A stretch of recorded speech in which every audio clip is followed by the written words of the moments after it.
Salut les gâtés, bienvenue sur cette nouvelle vidéo, j'espère que vous allez bien. Aujourd'hui je vous propose de participer à mon tirage de l'année 2022 pour la France et surtout pour les Français. Je me suis dit que ça pouvait être intéressant de filmer ce tirage. Pourquoi? Parce que c'est pas des tirages que j'ai l'habitude de faire de moi-même, je les fais toujours sur demande pour des clients ou des commandes spéciales, mais cette année encore, comme l'année dernière, je passe sur Fun Radio le 4 janvier pour les prédictions annuelles. Du coup je me suis dit que plutôt que de faire le tirage comme ça de mon côté, autant le filmer, que vous puissiez le voir, et ensuite de toute façon, comme l'année dernière sur Fun Radio, je n'aurai qu'à faire le débrief, puisque le passage en radio dure entre 5 et 10 minutes, donc je n'ai absolument pas le temps de brasser mes cartes, étaler mes cartes, etc. etc. Donc je fais mon tirage à l'avance et je leur débrief après, et s'ils veulent des petits tirages vraiment très rapides, je leur fais vite fait, mais c'est compliqué, et en plus le problème c'est qu'à la radio, le bruit des cartes qui sont battues, c'est pas ouf, donc voilà, du coup je me suis dit autant faire le tirage directement en vidéo. Autre petit truc que je voulais vous dire, j'espère que la qualité du son sera bonne. Je suis vraiment désolée pour les grésillements sur mes vidéos. J'ai du très bon matériel audio, mais avec le chat qui parfois passe, touche les fils, etc. Je peux pas l'empêcher de venir parce que sinon il arrête pas de miauler. Voilà, il est jeune, donc j'espère que ça ira. En tout cas, s'il y a des grésillements, je suis vraiment désolée. Et j'attends encore un petit peu de matériel pour le son, justement, pour avoir une espèce de cage sonore, de façon à ce qu'il y ait un petit peu moins d'écho, un petit peu moins de reverb dans la pièce dans laquelle je suis. Donc voilà, j'espère que tout ça va s'améliorer pour 2022. Allez.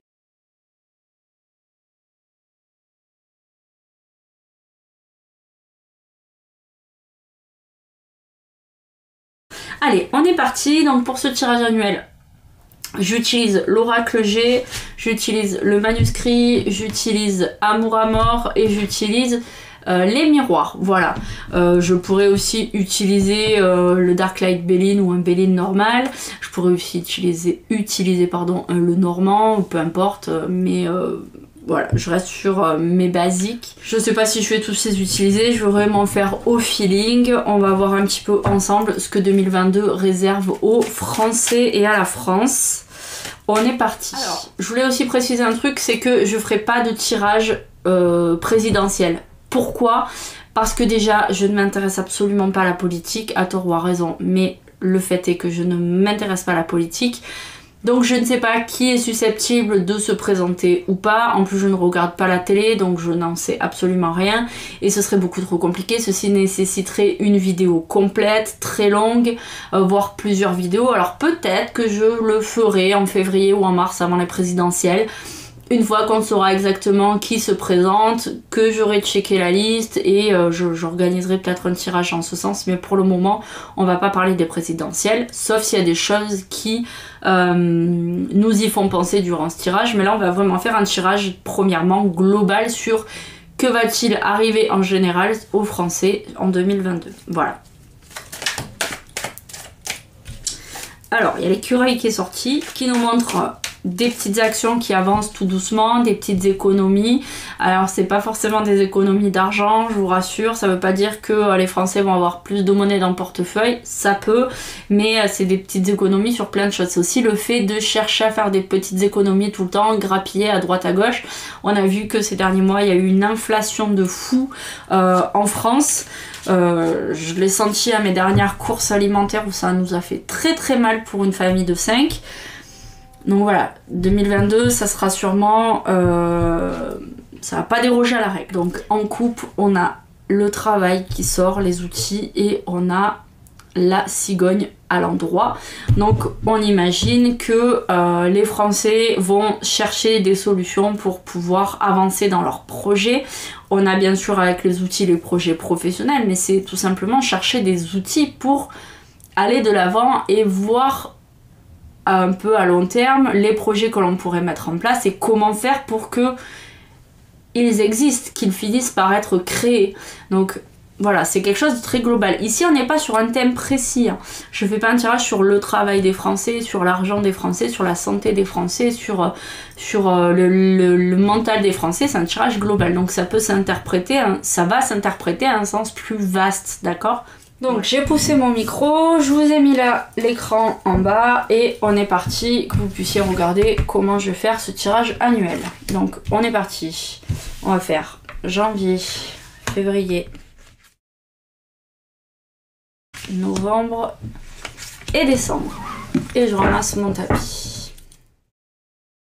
Alors on a en coupe avec le manuscrit le voyage et la perte. Donc on imagine encore, en tout cas sûrement au vu de la conjoncture, là j'invente rien, j'ai pas forcément besoin des cartes pour ça, mais déjà un début d'année où les voyages et les déplacements sont compliqués, mais a priori ça risque d'être un événement assez récurrent sur l'année 2022 où les déplacements seront compliqués.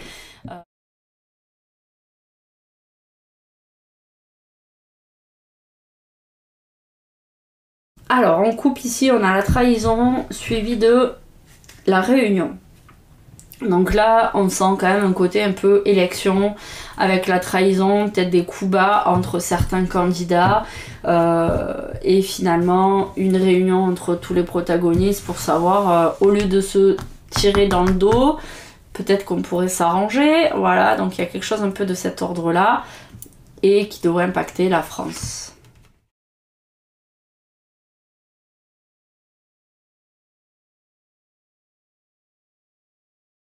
Le retour. Le retour de quoi? Le retour du président, le retour au calme, le retour aux emmerdes comme en 2021. Là, franchement, les guides, vous êtes pas cool. Le retour de quoi? Je ne sais pas. Allez, qu'est-ce qu'on nous annonce? Les nouvelles. Et ici, on a la réussite. Donc, on va avoir de bonnes nouvelles cette année en général, des choses qui sont plutôt sympas avec le retour, je pense, au calme dans certains aspects de notre vie. Et voilà, on est parti, on a notre roue de l'année. Alors vous avez sûrement vu qu'il y a des endroits où j'ai pas mis de cartes. Ici j'ai oublié un miroir, je m'en suis rendu compte là. Ici j'ai mis 2 amours à mort. Alors je fais pas en fonction de comment j'ai envie, je fais en fonction de au moment où je tire en fait, je laisse faire les choses. Si j'oublie une carte, bah, c'est qu'elle devait pas y être. Si j'en mets 2 parce qu'il y en a 2 qui viennent, bah, c'est qu'il doit y en avoir 2. Donc je laisse, c'est pas vraiment moi qui choisis. Sinon j'étalerai les cartes face et face visible et je choisirai les cartes, hein, c'est pas le cas. Donc quand il y a des petits oublis, des trous, des doubles, etc., je laisse parce que c'est qu'il y a une raison là-dessus. Donc on commence avec le mois de janvier. En janvier, on a les hauts et les bas avec la carte médecine. On a la santé, donc là c'est très connoté santé. On a le labyrinthe et on a la tendresse. Donc en janvier, à mon avis, voilà, on a les hauts et les bas. Donc il est certain que après les vacances de Noël et du jour de l'an, on va voir que les épidémies montent, puis redescendent, etc. Donc là, ce sera le moment du bilan des vacances au niveau médical. Ou peut-être on va avoir un nouveau variant qui sort, on va faire le bilan sur le variant Omicron qui est sorti pour voir un petit peu à quel point il s'est propagé ou à quel point il s'est éteint aussi, on ne sait pas vraiment. En tout cas ici on nous parle beaucoup de santé, on nous parle du labyrinthe, donc d'un moment où on ne sait pas de quoi demain est fait, parce que si effectivement il y a une poussée épidémique, on va se dire est-ce qu'on va encore repartir dans une vraie galère, est-ce qu'on peut faire des plans pour les vacances de février, puisque là on nous aura a priori laissé les libertés de faire les fêtes ensemble, mais si ça dégénère, peut-être qu'en février on va nous dire les gars, on coupe tout, les vacances c'est tous en même temps, c'est vous n'avez pas le droit d'aller au ski ou je ne sais quoi, donc on navigue à vue, hein, clairement on ne sait pas trop où on va. Et on a la tendresse, donc on nous invite à rester soudés, rester à l'écoute et être dans la bienveillance envers les autres. C'est un peu le message général, là c'est les guides qui vous passent ce message là, mais c'est un peu le message général qu'il faut faire passer, c'est-à-dire restez bienveillants avec les uns et les autres, ne jugez pas les uns et les autres, chacun a ses raisons que la raison ignore, j'ai envie de dire.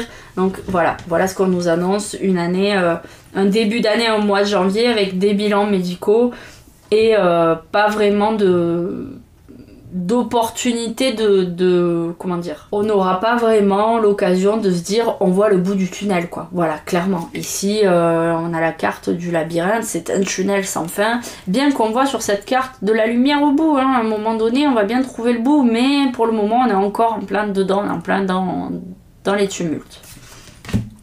Ensuite on a février. Février on a l'argent, on a la surprise, à nouveau l'argent et on a la conception. La conception qui est aussi quelque part une surprise parce que quand on conçoit un enfant, on va avoir la surprise du sexe à un moment donné qui nous sera révélé. Si c'est un garçon ou une fille, si c'est un enfant en bonne santé, si il a des petits soucis, s'il sera grand, petit, gros, mince, voilà donc ça fait partie aussi du jeu de la surprise, mais on est dans la conception, donc dans la création de quelque chose. Et on est dans un stade où ici, la création, c'est l'enfant qui est déjà là. Hein. On n'est pas au stade de on veut réfléchir à faire un enfant. On est au stade de il est déjà là et on est en train de l'aider à se développer, d'accord? Donc ici, c'est au sens figuré, du coup, on parle pas que de grossesse, on parle de conception en termes généraux dans la vie des gens. Donc ici on a l'argent qui ressort 2 fois et entre les deux il y a une surprise. Donc est-ce que les Français vont obtenir de l'argent pour certains avec de nouvelles primes, ou est-ce que on va avoir des surprises, du coup il va nous être réclamé un dû parce qu'on a touché des primes, etc. Surprise, en fait on sait pas trop. Visiblement on nous annonce qu'il va y avoir des choses autour de l'argent et que notre conception, notre façon de voir notre pécule va être un peu, va devoir être évolutive. Il va falloir peut-être envisager de nouvelles choses, notamment concernant sûrement les salaires, la façon d'investir, à essayer de mettre de l'argent de côté. Si oui, peut-être ne plus mettre de l'argent de côté dans de simples livrets A qui rapportent rien, parce que l'inflation est tellement forte que finalement le livret A ça rapporte vraiment rien du tout. Est-ce qu'on va nous proposer peut-être une augmentation de salaire qui fait qu'on va essayer bref, je sais pas, il y a quelque chose autour de l'argent, là je ne saurais pas dire. En tout cas, il est important, visiblement en février, de gérer son argent plus que jamais pour les mois à venir, parce qu'on ne sait pas de quoi 2022 sera fait, en tout cas pas pour le moment. Et l'argent va être une place importante, va prendre une place importante dans le cœur des Français, et peut-être aussi dû aux élections où le pouvoir d'achat va être ce qui est primordial pour élire un nouveau président. Voilà, nous ce qu'on veut aujourd'hui c'est que notre pouvoir d'achat augmente, que nos salaires augmentent et qu'on ait plus d'aide, même pour ceux qui bossent et qui bossent dur. Parce que justement les gens ont toujours l'impression d'être floués et que c'est toujours ceux qui ne font rien qui sont aidés et que ceux qui bossent très dur, on est plus là pour leur ponctionner leur pognon que pour les aider. Donc bon, voilà, il y a quelque chose de très fort au niveau de l'argent au mois de février dans le cœur et dans la tête des Français. En mars, on a la femme, on a l'argent encore qui sort. Hein. Grosse préoccupation financière des Français sur ce début d'année. On voit même plus quelque chose au niveau de la santé. Là, en janvier, on sort des fêtes. On va voir les bilans sûrement de début d'année concernant les chiffres du Covid sur 2021, concernant les répercussions des fêtes de fin d'année sur le Covid en début d'année. Puis après, ça s'estompe. Après, ce qui intéresse les gens, c'est l'argent, le pouvoir d'achat. Qu'est-ce qu'on va faire de notre argent? Comment? Pourquoi? Qu'est-ce que nous promettra le nouveau gouvernement concernant notre pouvoir d'achat? Bref, plein de choses autour de ce thème-là. Et là, on a une femme qui ressort. Alors ici, c'est la femme en rouge. Par exemple, si c'était un tirage qui m'appartient, ce serait moi. Ici, on est sur les Français. Donc, est-ce que cette femme en rouge, c'est peut-être une future présidente qui serait à la tête de l'État? Est-ce que ça représente les femmes en général en France, les femmes au sein d'un foyer? Parce que là, c'est pas vraiment les femmes célibataires, c'est plutôt les femmes en couple qui vont être au sein des réflexions financières, est-ce que ce sont elles qui vont plus porter entre guillemets la culotte en 2022 au niveau financier et qui vont assumer plus, qui vont prendre plus de risques, assumer plus de choses au niveau financier? Ça peut se voir aussi comme ça. Et on a la carte du doute qui ressort avec beaucoup de préoccupations clairement financières et l'envie des Français de se protéger au niveau financier, de perdre moins d'argent, d'avoir peut-être un peu plus d'argent de côté ou d'essayer de mettre de l'argent de côté pour les coups durs qui vont arriver parce que voilà, il y a peut-être des choses assez difficiles qui vont se préparer pour 2022 où les Français ont tellement subi ces 2 dernières années et notamment financièrement avec la crise du Covid, beaucoup ont perdu leur emploi, ça a été très compliqué, etc. En plus quand vous avez le Covid, même si vous bossez, vous êtes très peu payé. Donc voilà, est-ce que les gens ont vraiment pris conscience de l'importance de mettre de l'argent de côté plus que jamais, quoi qu'il advienne, ou de trouver des petits boulots pour justement essayer de faire des petits boulots en plus, hein, je veux dire voilà, comme des petits jobs en fait pour avoir un peu de l'argent de poche presque, j'ai envie de dire, mais qui aujourd'hui n'est plus de l'argent de poche, qui est de l'argent nécessaire parce qu'avec un salaire, bien souvent ça ne suffit plus à quelqu'un pour subvenir à ses besoins. Donc on aura peut-être besoin en 2022 de trouver des activités professionnelles supplémentaires et complémentaires pour avoir des revenus un peu plus élevés de façon à être moins dans la galère. Parce que la conjoncture a fait qu'aujourd'hui on se retrouve grave dans les difficultés financières. Donc voilà, et qui du coup induit beaucoup de doutes. Et en plus je crois que les élections ça commence en avril, donc on a les doutes aussi concernant le nouveau gouvernement, à quelle sauce on va être mangé. Ensuite, avril, on a la carte de l'hiver avec quelque chose qui se gèle, comme si la France à ce moment-là allait être en stand-by. On arrête de respirer. Que va-t-il se passer? Qui va faire quoi? Où allons-nous être? Alors en plus, je sais pas quand est-ce que tombent les élections, mais est-ce que ça va tomber en période de vacances? Est-ce que on aura nos vacances normalement? Là, il y a une espèce de froid qui s'installe au mois d'avril sur la France et les Français. En plus, on passe par toutes les émotions, donc peut-être que au premier tour, on va avoir des grosses surprises qui fait qu'il y en a qui vont être affolés de qui risquerait de passer au deuxième tour. Enfin, oui, au deuxième tour, donc qui pourrait être président, d'autres qui vont être plus heureux, d'autres qui vont rester stoïques parce qu'ils comprennent pas les choix. Donc là, on a vraiment pas mal de surprises. Je pense vraiment que je ferai un tirage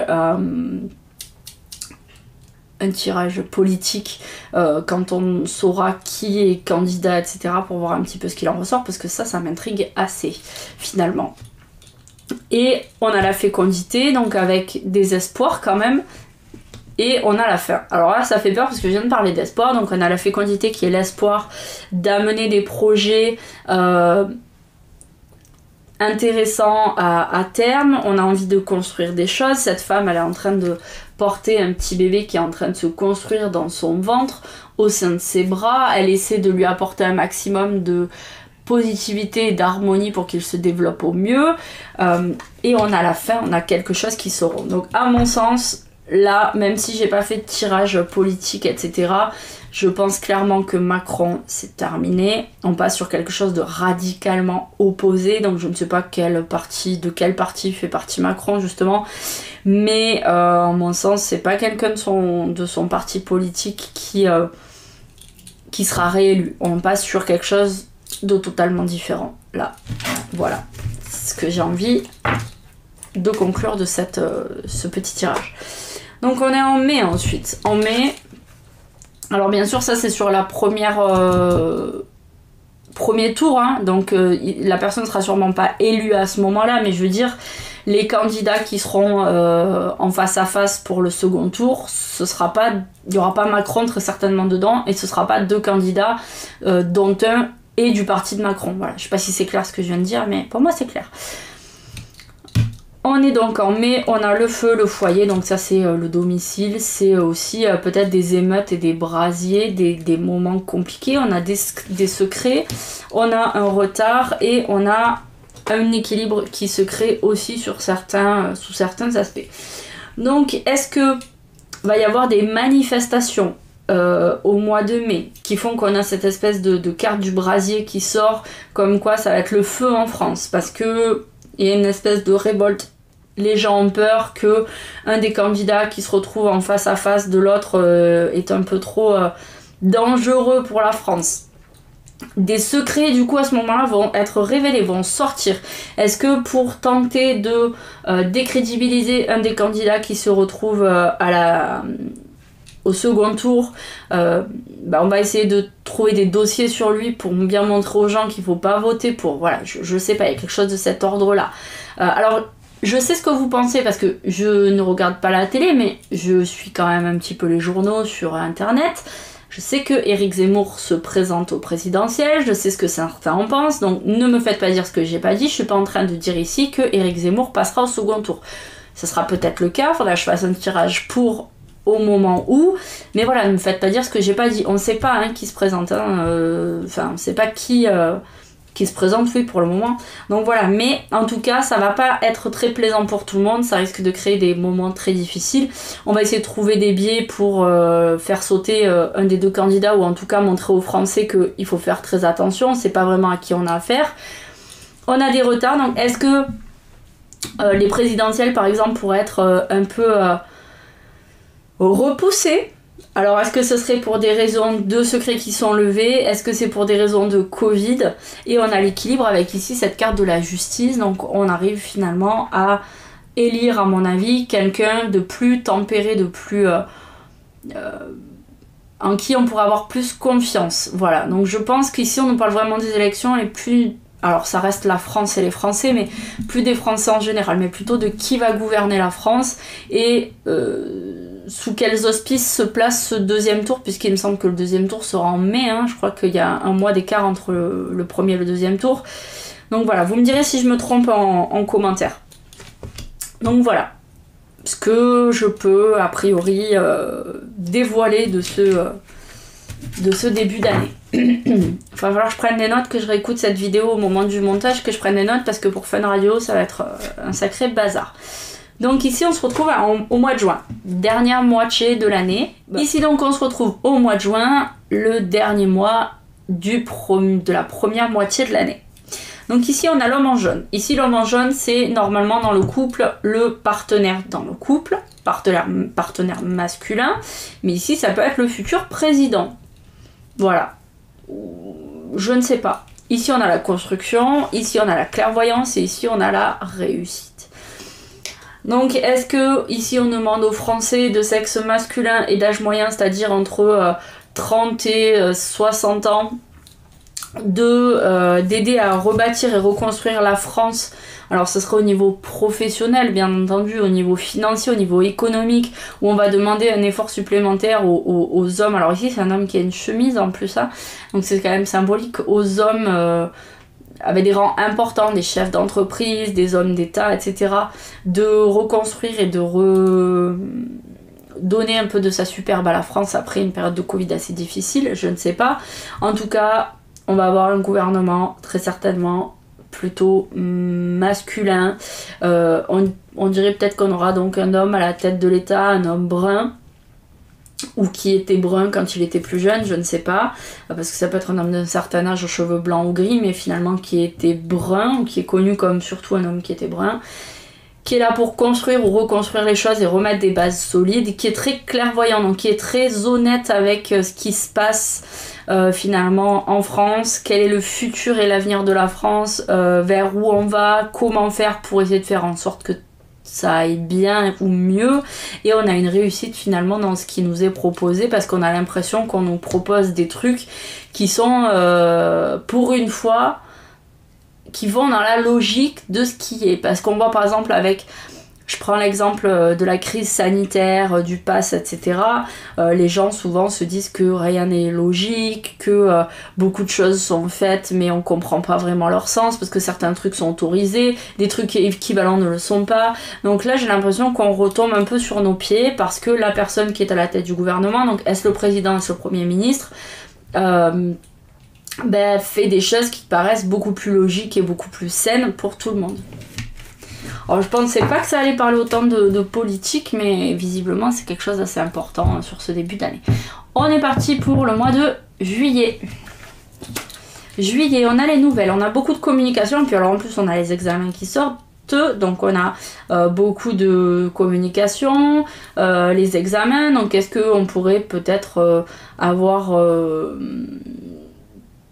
je sais pas, des référendums, plus de... aller plus interroger les Français pour savoir ce qu'ils veulent, etc. etc. Je sais pas s'il n'y a pas le recensement aussi là en 2022, donc il y a quelque chose de cet ordre-là, où on prend des décisions, en plus c'est l'été, donc il y a peut-être des lois qui vont être pondues à ce moment-là. Vous savez, ils aiment bien au Parlement pondre des lois quand les Français sont en vacances, comme ça on ne les embête pas. On a la sexualité, donc des échanges très importants, très torrides entre les différents protagonistes.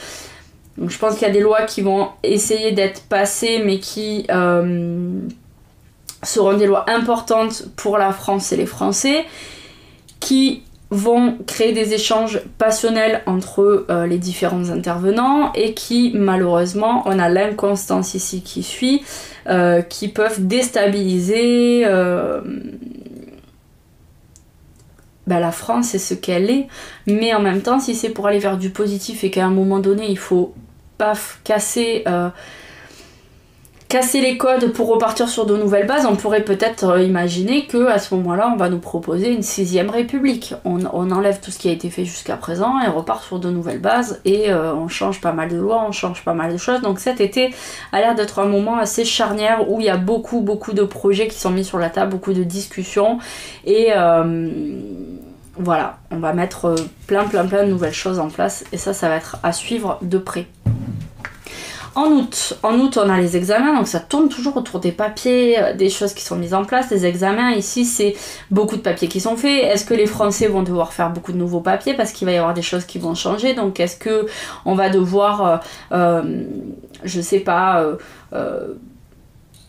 faire nos, je sais pas, déclarer nos impôts plus tôt dans l'année ou plus tard dans l'année, ou est-ce qu'on va nous demander de justifier plus de trucs, moins de trucs, est-ce que les contrats professionnels vont évoluer, changer? En tout cas, il y a de gros changements qui entraînent au mois d'août, juste avant la rentrée de septembre finalement, pas mal d'études à faire, pas mal voilà, avec les nouvelles lois, peut-être que tous les patrons, etc. vont devoir travailler un peu différemment, revoir avec leur comptable ce qui va être faisable, etc. pour la fin d'année. Parce que là, on est en août, il reste plus que 4 mois avant la fin de l'année. Donc il y a beaucoup de choses qui changent, à mon sens, suite aux élections et aux décisions qui sont prises là durant l'été. On retrouve un certain équilibre, donc on est passé du déséquilibre le mois d'avant à finalement un équilibre, une situation qui... est beaucoup plus tranquille, et on a la tour qui est un bâtiment qui est très stable. On a ce Colisée qui a été fait pour être très stable, tenir dans la durée, tenir en cas de séisme, en cas de trouble, qui a traversé des siècles de guerre, etc. et qui est toujours là. Donc finalement on a des changements qui paraissent pour l'ensemble, ou en tout cas une grande partie de la communauté française, de la population française, qui vont leur permettre de retrouver une certaine forme de sérénité, de stabilité dans leur vie. Donc ça me paraît vraiment pas mal. Il faut se battre visiblement au début de l'année pour qu'on ne tombe pas dans quelque chose de compliqué et d'extrémiste, et qu'on élise surtout quelqu'un qui fait les choses pour les Français et pas pour nourrir son ego ou pour nourrir sa gloire et sa superbe. Mais on va y arriver, a priori on va y arriver. On a donc août-septembre. Septembre, on a le calme et la tranquillité, on a les nouvelles, on a le cadeau et on a l'amusement. Donc on a une certaine légèreté et joie qui s'installe à la rentrée. Les gens sont heureux de reprendre le boulot pour ceux qui ont eu les vacances d'été. Les enfants vont reprendre l'école dans des conditions a priori plutôt bien. La rentrée 2022, les enfants n'auront plus de masques. Voilà, on va être plus dans la communication entre les gens. Une certaine sérénité, légèreté et des cadeaux qui sont faits aux Français. Donc je pense vraiment qu'on démarre une nouvelle année scolaire 2022 sous de bonnes auspices, avec peut-être voilà un masque qui s'arrête, des protocoles sanitaires qui s'arrêtent, et vraiment les gens prennent ça comme un cadeau, parce que après 2 ans voire 2 ans et demi de galère, c'est vraiment la délivrance. Et septembre, ce serait vraiment après 2 ans, puisque c'est en septembre 2020 que les masques ont été instaurés dans les écoles, donc voilà. Septembre a l'air d'être un très joli mois avec de très belles choses. Ensuite on finit les 3 derniers trimestres, les 3 derniers mois, le dernier trimestre de 2022. On a la femme âgée, la famille, l'évolution et les yeux. Alors, est-ce que pour les personnes âgées, il y a une évolution positive qui se crée? Est-ce que les personnes âgées seront plus tranquilles, moins sollicitées avec ces histoires de passe, etc. Est-ce qu'ils vont pouvoir à nouveau revivre normalement, définitivement? C'est fort possible. Voilà, on a ces yeux qui s'ouvrent sur le monde, on a une nouvelle façon de voir les choses après 2 ans et demi, 3 ans même quasiment de compliqué. On a la sensation que là il y a une évolution positive et que les personnes âgées notamment seront moins impactées par la crise, voire plus impactées par la crise. Donc est-ce qu'on arrive en fin d'année sur une fin de la crise Covid? En novembre, on a les 2 cœurs, on a les échanges, on a l'étranger, on a les nuages qui sont ressortis avec le consultant. Consultant, amour, on a quelque chose là qui se rejoint. Les 2 cœurs, donc c'est la réunion des gens. On a donc les personnes âgées juste avant qui ont quelque chose de beaucoup plus léger. Juste avant, on a des cadeaux qui sont faits aux Français, en tout cas des choses qu'ils prennent comme des cadeaux. On a plus d'échanges qui se font avec l'étranger, donc peut-être que là on va pouvoir à nouveau voyager normalement. Vraiment, on va pouvoir à nouveau s'ouvrir sur le monde et échanger avec le monde. Et on a les 2 cœurs qui sont la réunion finalement des populations entre elles. Donc si certains n'ont pas vu des membres de leur famille depuis longtemps à cause du Covid, visiblement fin 2022 ça devrait s'arranger. Et à mon avis, si on nous le dit ici, c'est que ça devrait s'arranger définitivement. Donc je pense qu'on arrive vers une fin de la crise Covid. Et on a le consultant avec les nuages, donc on a peut-être au niveau du chef de l'État à ce moment-là quelques nuages qui s'installent et qu'il va devoir a priori gérer de façon à ce que ça y est on puisse se libérer. Alors est-ce que le président français ne sera pas en accord avec l'Europe? Est-ce que voilà, quelque chose de cet ordre-là? Là franchement je ne sais pas. Et on finit avec le mois de décembre où on a les bâtiments, la femme, la séparation et le sans lien. Ici, on a les bâtiments, les villes, la femme et la séparation, le sans lien. On est sur quelque chose où les femmes prennent plus de pouvoir, prennent leur place. Finalement, on a eu tous ces mouvements MeToo, on a eu tous ces mouvements où les femmes, leur parole se libère, où les femmes veulent être à l'égal de l'homme, où les femmes veulent vraiment avoir leur place de façon égalitaire avec les hommes. Hein, c'est aussi ça le but du féminisme, c'est pas de mettre les femmes sur un piédestal au-dessus des hommes, c'est de les mettre au même niveau. Donc peut-être qu'à la fin de l'année, on va gagner en ayant des lois beaucoup plus importantes pour les hommes. Est-ce que fin 2022, on va avoir vraiment quelque chose de très intéressant pour aider les femmes, notamment victimes de violences conjugales, à pouvoir se séparer facilement de leurs compagnons et définitivement, et qu'elles soient enfin protégées? J'ai l'impression qu'on finit l'année un peu presque sur les chapeaux de roue pour pouvoir donner un certain pouvoir et reconnaissance aux femmes dans leurs conditions. Et ici on a le sans lien, c'est avec la séparation, c'est vraiment de pouvoir les détacher de leurs partenaires qui peuvent être violents ou néfastes. J'interpréterai ça comme ça ici. Donc voilà, on a une année qui est plutôt pas mal.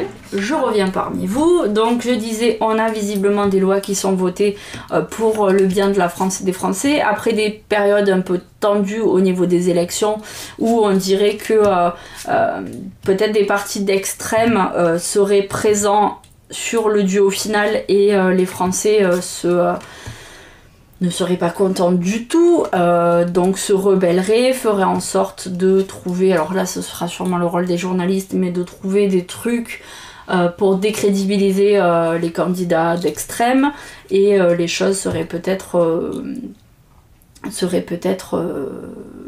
finalement prise en main à temps avant qu'une catastrophe arrive et qu'on mette quelqu'un de dangereux à la tête de l'État, de dangereux pour les Français, pour la France, pour la République, pour la laïcité, pour plein de choses. Voilà, et puis on avait donc potentiellement une élection qui serait peut-être décalée ou plus compliquée à mettre en place sur l'élection du président, donc le deuxième tour. Puis après, on a peut-être une crise sanitaire qui s'estompe avec de bonnes nouvelles et des enfants qui peut-être pourraient ne pas reprendre l'école en septembre avec les masques, qui seraient enfin libérés de tout ce carcan, voilà, de passer faire leurs études avec un masque sur la figure, c'est très compliqué. Donc voilà, on va vers quelque chose à mon avis de beaucoup plus positif. Donc début d'année peut-être un peu tendu et compliqué à l'image de ce qu'a été 2021 et 2020, mais une fin d'année nettement a priori différente, beaucoup plus légère, donc c'est plutôt encourageant, je trouve ça plutôt cool, donc affaire à suivre pour cette année 2022. Sur le plan général. Maintenant, on va faire un petit tirage crise Covid pour voir un petit peu justement comment cela va évoluer sur 2022. À tout de suite. On est parti pour un tirage Covid. On a la carte du désert qui sort avec, a priori sur 2022, un étiolement du Covid. Voilà, je pense qu'on arrive au bout. 2022 sera sûrement la fin de la crise.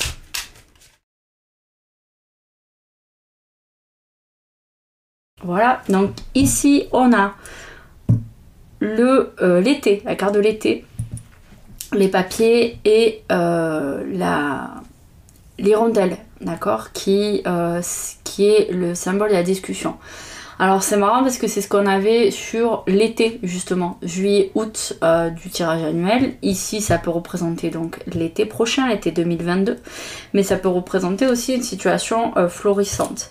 Donc est-ce que c'est florissante au sens positif ou est-ce que c'est florissante au sens de plus en plus de cas qui demandent donc encore des aménagements et des discussions, ou est-ce que c'est cet été justement on arrête certaines lois. Alors je crois qu'en plus il y a des lois qui sont prises jusqu'au début de l'été qui potentiellement s'arrêtent. Est-ce que va y avoir des pourparlers pour que justement on n'aille pas plus loin. Il y a la tendresse qui ressort encore une fois, donc on n'aille pas plus loin, qu'on les poursuive pas parce qu'on a l'impression peut-être qu'on va arriver au bout de cette crise.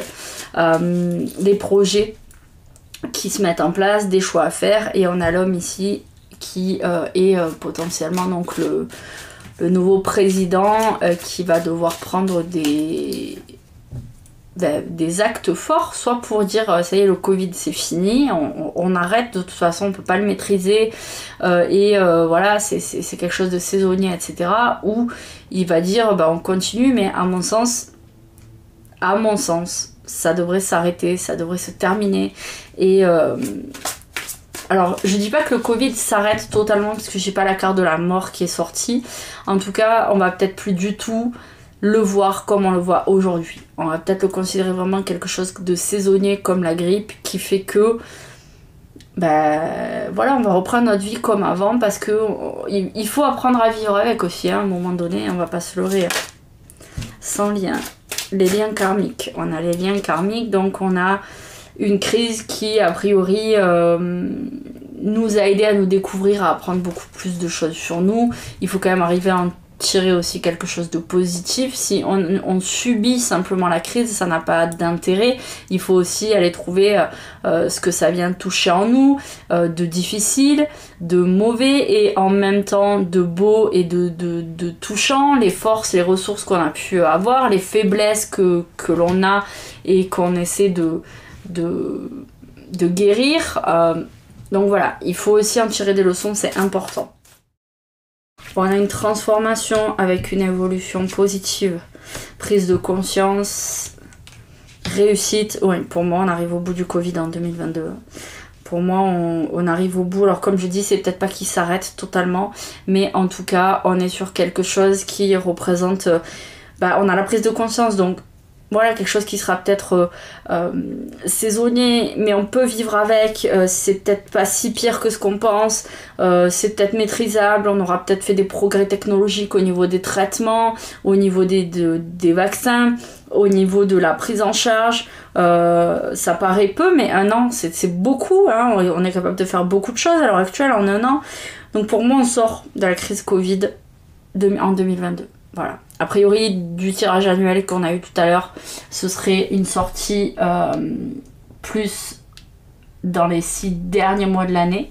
Mais on a une sortie de crise avec une grosse amélioration et des gens qui revivent en fait, sont heureux de retrouver quelque part leur vie d'avant, même si elle n'existe plus, c'est fini, la vie d'avant c'est avant, c'est passé, c'est terminé, on peut pas revenir en arrière. Mais en tout cas on retrouve un cadre beaucoup plus sain et beaucoup plus agréable pour tout le monde. Donc je pense que clairement la crise 2021 c'est sa dernière année quoi. Vous pouvez quand vous allez trinquer le 31 décembre lui dire que ça y est c'est fini, vous avez passé 2 bonnes années avec elle mais qu'elle vous a bien saoulé et que là 2022 vous voulez plus la voir. Et a priori on va aller dans ce sens, donc c'est plutôt rassurant. Voilà, je ferai peut-être d'autres tirages pour le pouvoir d'achat, pour les élections, etc. Mais ça viendra un peu plus tard. Voilà, j'espère que cette petite vidéo vous aura plu, cette grande vidéo même vous aura plu, que vous aurez appris des choses. Si vous faites vous-même les cartes par exemple, dites-moi ce que vous voyez vous pour cette année 2022 dans la globalité. Tu sais que nos guides savent tout. Au plaisir d'échanger avec vous dans les commentaires. N'oubliez pas de vous abonner, juste avant de de quitter laisser la un petit vidéo, pouce en l'air. Je vous fais de t'abonnes gros à mon bisous et je vous YouTube dis à très bientôt. Ensuite, bye bye. t'as plus qu'à aller t'abonner sur les réseaux qui sont affichés là. Allez, sans rancune, gros bisous, à très vite.